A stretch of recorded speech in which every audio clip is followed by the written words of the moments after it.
What is happening, YouTube? The Los Angeles Clippers made two moves today. One move was the biggest priority. Bring back the Brody, Russell Westbrook. Man, oh man, it's a good day for Clipper Nation. 2 years, $8 million too. So he took a massive pay cut. That's a real one right here. Russell Westbrook, man, it came a long way for me, I'm not gonna lie. Um, Back in February, I was so skeptical of bringing Russell Westbrook on the team. Even before, like if you just asked me, like back in January, should the Clippers get Russell Westbrook? I would have been heck no. He would. I would just say, oh man, that dude cannot shoot. That guy turns the ball over. But as soon as he stepped on the court against the Sacramento Kings, I was like, man, he's gonna make me eat my words really good. And Russell Westbrook brought way more positive than negatives. Sure, he still had his flaws with him. He was still turning the ball over time to time. His jump shot, of course, it's not the best, but honestly, it's getting more respectable. Like he's not like throwing the most craziest bricks like 2022 Russell Westbrook. Um, but he brings what we need. We need we need pace. Russell Westbrook, he makes us play like a turbo. That's our offense. And he grabs a lot of rebounds for us too. He's like the best rebounding point guard of all time, to be honest with you. Maybe only Magic Johnson's the better one. He gives it his all on his defense. And now he's just showing that his morale for the locker room is just a fat positive. How many dudes are willing to take a pay cut like Russell Westbrook? And considering this offseason, people are just getting paid $40 million. There are role players getting paid $40 million. Fred VanVleet, um, Desmond Bain. Um, but yeah, that's crazy, man. And now Dylan Brooks, $20 million. Russell Westbrook is better than honestly every single one of them I mentioned. Well, may except Desmond Bain. Personally, I take the current Russell Westbrook right now or over Fred VanVleet if I'm keeping it a beam with you. VanVleet, yeah, he could shoot better, but um, he's more of like a shot chucker from what I've seen from VanVleet. Yeah, he could like pass the ball and all that, but dude would chuck up a lot of iffy shots. That's just my 2 cents. I don't know. I might have just saw his bad games. And Dylan Brooks. Dylan Brooks, that dude he was goodness awful in the playoffs, man. Dude was playing like 2020 bubble Danny Green. And dude gets paid $20 million. Mad respect to Russell Westbrook. Seriously, mad respect to him. Wow. It's crazy that I'm actually turned into a big Russell Westbrook fan. And that's a good thing. Late better than never. Now the second move, KJ Martin. Wow, this trade kind of caught me somewhat off guard. I'm not gonna lie to you.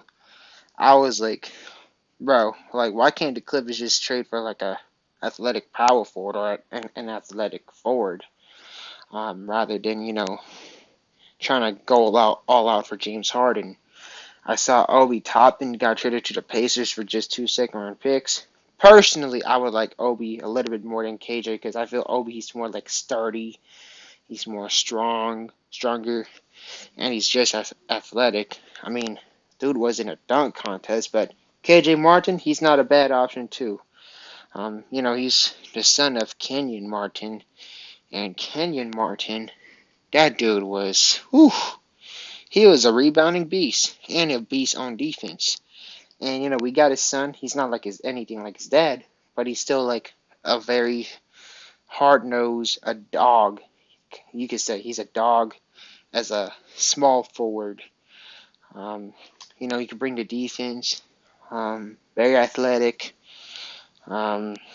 Just He's a very good lob threat.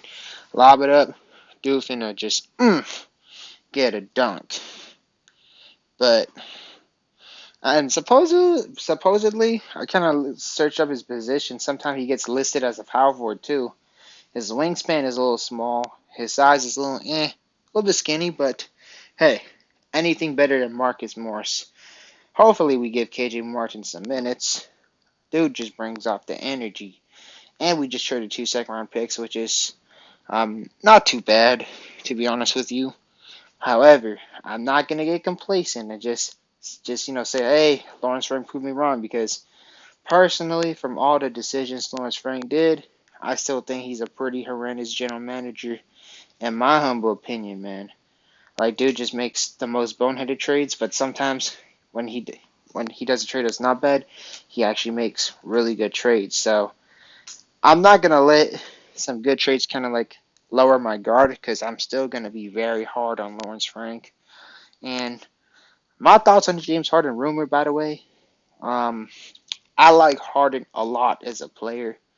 Dude is very nice on offense, but I'm not a fan of trying to trade for James Harden, because you're gonna have to give up a lot of youth and not to forget the first round picks.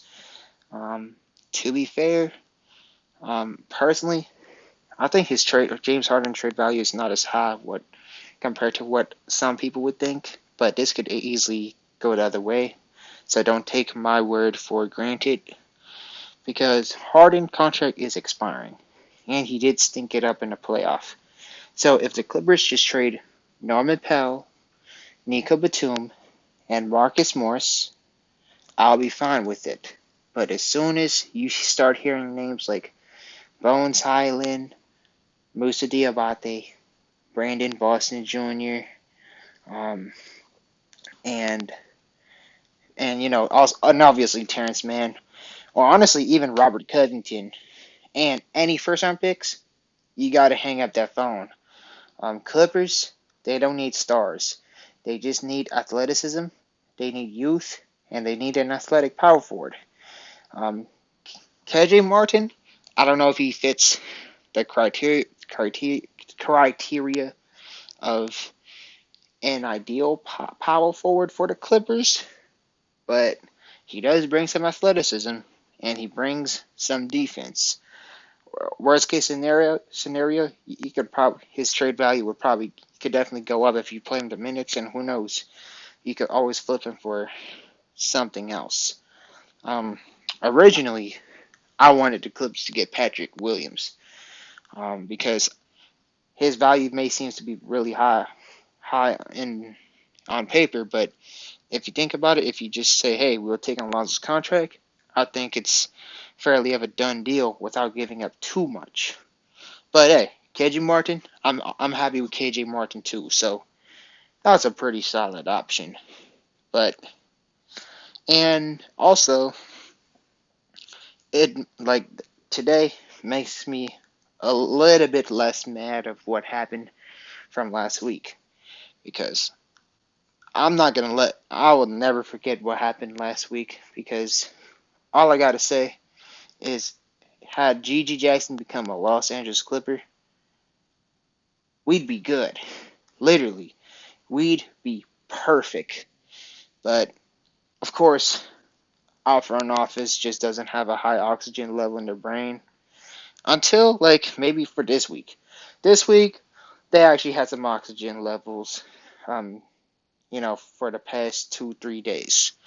So please tighten up, Lawrence Frank, and yeah, don't give up our future, Lawrence Frank. Just please don't. Don't give up our youth. Don't give up any first round picks. Just yeah. But anyways, it's a pretty solid move what we did today. And let me know what y'all think about going for James Harden. You think the Clippers should just, try to go hard for James Harden? Or are you like, nope, nope, nope, do not trade anybody for James Harden? Or are you kind of like just like me, that you like Harden as a player, but you do not want to give up any first round picks for any of the young players? I mean, personally, I like as soon as the Sixers starting to ask, for any of our youth, and well, except for Amir Coffey and Jason Preston, like I'm fine with them getting shipped out. But when I mean youth, I mean Brandon, Musa, and all the guys I pretty much vouch for. As soon as you hear those names or any first round picks, it's a no go for me. I get it. You're trying to quote unquote win now, but at the end of the day, you got to make decisions that's the best for your franchise. No matter if it's win now um, or more of a chess move for the future. Sometimes some trades could benefit you right now, but later on you could be kicking it. You could be kicking rocks later. So that's just my personal opinion.